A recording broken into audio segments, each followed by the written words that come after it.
துயரத்தில் கூப்பிட்டேன், உதவிக்காய் கதறினேன், அழுகுரல் கேட்டீரையா. துயரத்தில் கூப்பிட்டேன், உதவிக்காய் கதறினேன், அழுகுரல் கேட்டீரையா.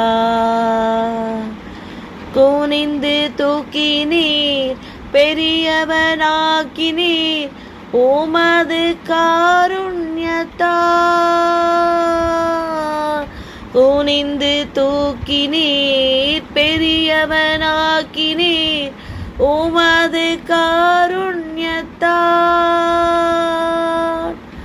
குனிந்து தூக்கினீரே, பெரியவனாக்கினீரே, உமது காருண்யத்தால். குனிந்து தூக்கினீரே. கர்த்தருடைய பரிசுத்த நாமத்துக்கு ஸ்தோத்திரம். பிரியமானவர்களே, இந்த 111ஆம் நாளுக்கான விசுவாச அறிக்கை, அது சங்கீதங்களின் புத்தகம் 25ஆம் அதிகாரம் 20ஆம் வசனம். என் ஆத்துமாவை காப்பாற்றி என்னை விடுவியும், நான் வெட்கப்பட்டு போகாதபடி செய்யும், உம்மை நம்பியிருக்கிறேன். ஆமேன்.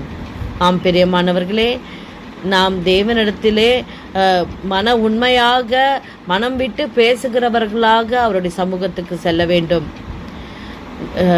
பொதுவாக சொல்லுவார்கள், டாக்டர் இடத்துல வக்கீல் கிட்ட எல்லாம் உண்மையை சொல்லணும், அப்போ தான் அவங்க நமக்கு சரியான விதத்தில் உதவி செய்ய முடியும்னு சொல்லி.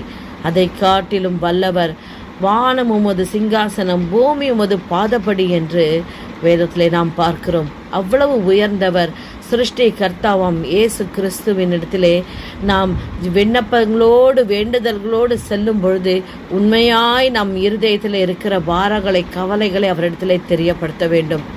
ஆண்டவரே, இவ்வளவு போராட்டங்கள், கஷ்டங்கள், வியாதி, பலவீனம் இருக்கிறது, என் ஆத்துமாவை காப்பாற்றுங்க ஆண்டவரே, என்னை விடுவியும், இப்படிப்பட்ட பொல்லாத சூழ்நிலையிலிருந்து என்னை விடுவித்தருளும், நான் வெட்கப்பட்டு போகாதபடி பார்த்து கொள்ளும், நான் உம்மை நம்பி இருக்கிறேன் அப்பா என்று நாம் அறிக்கை செய்ய வேண்டும்.